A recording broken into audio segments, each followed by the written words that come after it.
बुढ़ापा। हर रोज की तरह दिनेश लाल जी अपने शाम के सैर सपाटे से लौट आए थे। वो अपने जूते बाहर ही उतार रहे थे कि बहू ने पूछा, बाबूजी, आज हम पार्टी में जा रहे हैं, हम वहीं से खाना खा के आएंगे। आज रात के खाने में क्या खाएंगे बताइए। दिनेश लाल जी सोचने लगे, आज रविवार तो नहीं है और ना ही किसी की शादी है, जरूर किसी पार्टी में जा रहे होंगे।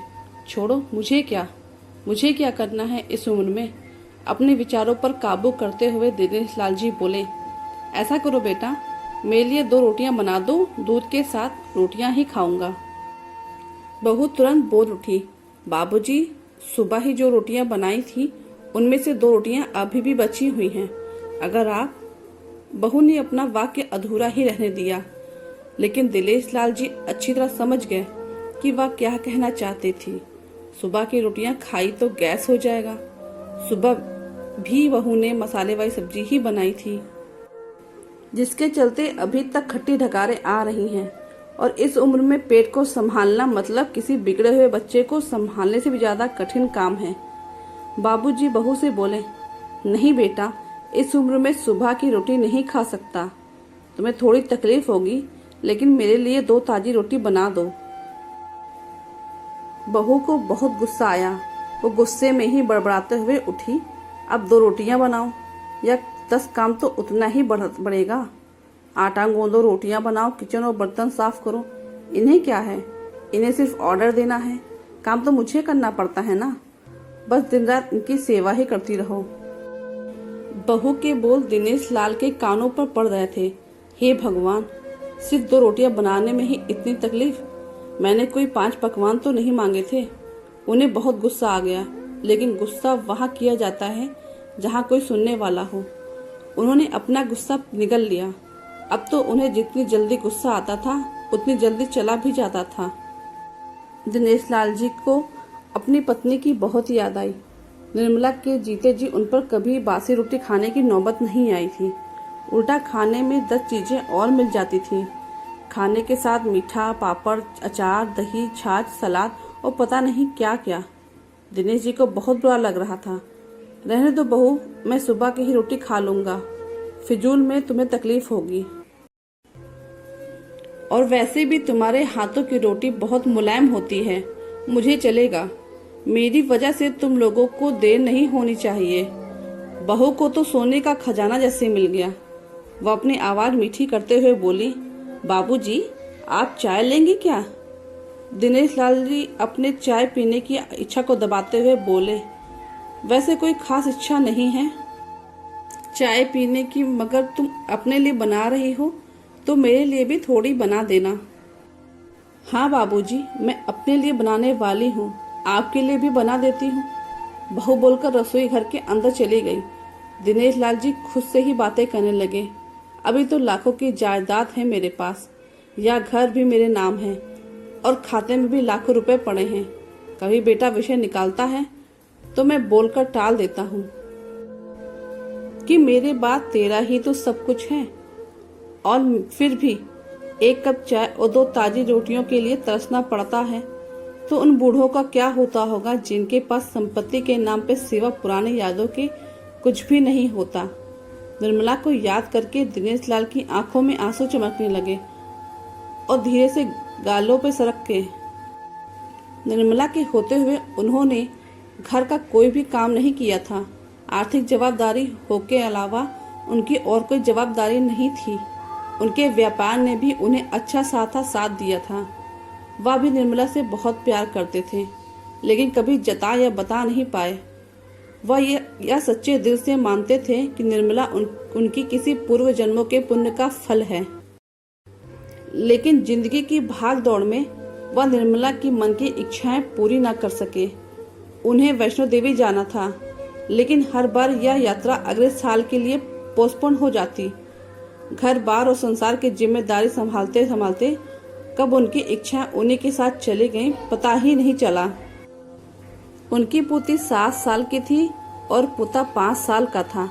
दिनेश लाल जी अपनी सोच में डूबे हुए बालकनी की तरफ गए। बालकनी में धीमी ठंडी पवन ने उनका स्वागत किया। बहू उनके लिए चाय बनाकर लेकर आई। बालकनी में रखी अपनी कुर्सी पर बैठकर दिनेश लाल जी घुट घुट करके चाय पी रहे थे।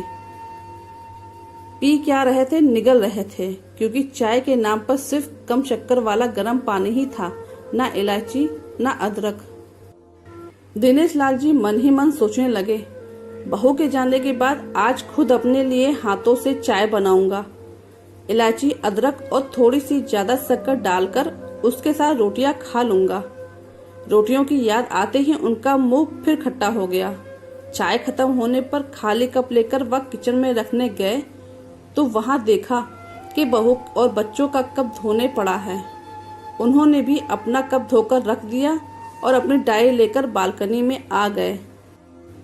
बालकनी में बैठे बैठे उनकी नजर सूखी हुई तुलसी के पौधे पर गई। उन्होंने एक लोटा पानी लाकर उसमें डाल दिया। कुछ मिनटों बाद ध्यान से देखने पर उन्हें पता चला कि सूखे हुए तुलसी के पौधे में नई कुपले जैसे मुस्कुरा रही हूँ। टूटी यादें याद आ गई। निर्मला हर सुबह तुलसी को पानी और शाम को दिया दिखाया करती थी। अब तो शाम को ना तुलसी को हो और ना ही भगवान के मंदिर में दिया जलता है। पता नहीं कितने संस्कार, कितनी अच्छी आदतें निर्मला अपने साथ ले गई थी।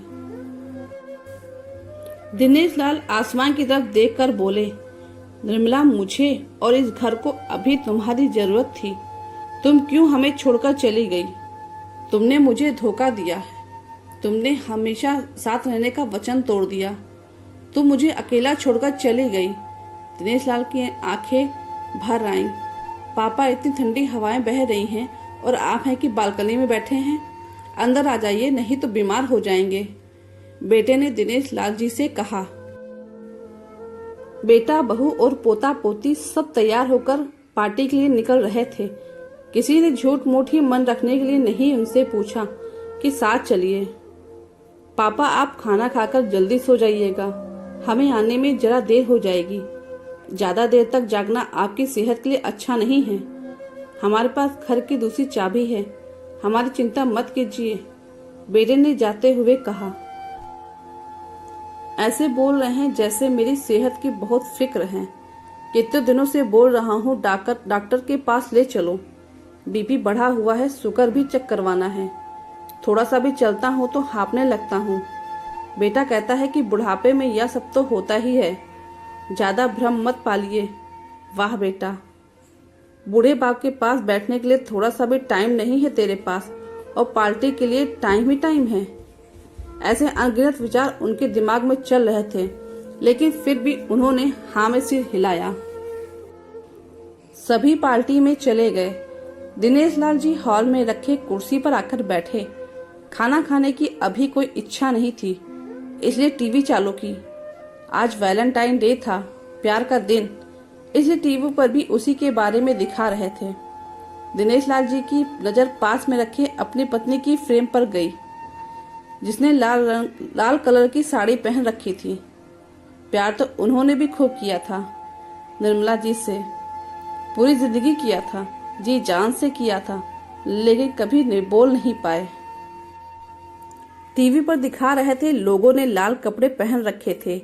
हाथों में लाल फूलों के गुच्छे लेकर वह ग्रीटिंग कार्ड की खरीदी कर रहे थे।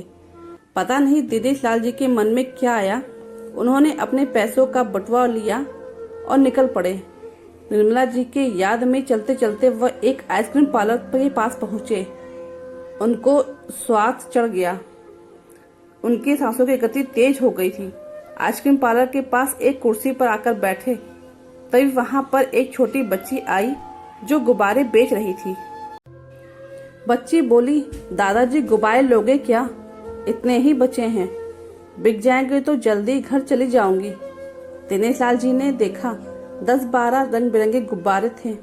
उन्हें याद आया कि निर्मला जी को भी गुब्बारे बहुत पसंद थे, लेकिन अब गुब्बारे लेकर क्या करूं? उन्हें बच्ची की आंखों में सच्चाई और आशा दिखी। उन्होंने 200 रुपए दिए और सारे गुब्बारे खरीद लिए। उन्हें फिर से निर्मला जी की याद आई, क्योंकि वह भी घर से निकलते समय हमेशा थोड़े एक्स्ट्रा पैसे लेकर निकलती थी और किसी न किसी जरूरतमंद की मदद किया करती थी। कभी वो टोकते तो वो कहती, हमें भगवान ने लेने वालों के लिए नहीं, देने वालों की लाइन में खड़ा किया है। और थोड़े से रुपयों के बदले लाखों की दुआएं मिलती हैं तो मुझे टोका मत कीजिए। आंखों में आंसुओं के साथ दिनेश लाल जी खड़े हुए रास्तों के बीचों बीच उन्होंने आसमान की तरफ देखा, अपने हाथों में पकड़े गुब्बारे आसमान में छोड़ दिए और चिल्लाकर बोले, विमला, मैं तुमसे बहुत प्यार करता हूँ। उनके सांसों की गति बढ़ गई, उनका शरीर लड़खड़ाया और जमीन पर धड़ से गिर पड़े। आसपास के लोगों को कुछ भी पता चल पाए उससे पहले ही दिनेश लाल जी ने इस मोह माया की दुनिया को अलविदा कह दिया। उन्हें अपनी पत्नी से मिलने की बहुत जल्दी थी। तो दोस्तों, कैसी लगी ये कहानी? आपको अच्छी लगी तो चैनल को लाइक और सब्सक्राइब करिएगा और कमेंट करके जरूर बताइएगा कि किस किस के साथ ऐसा हुआ है।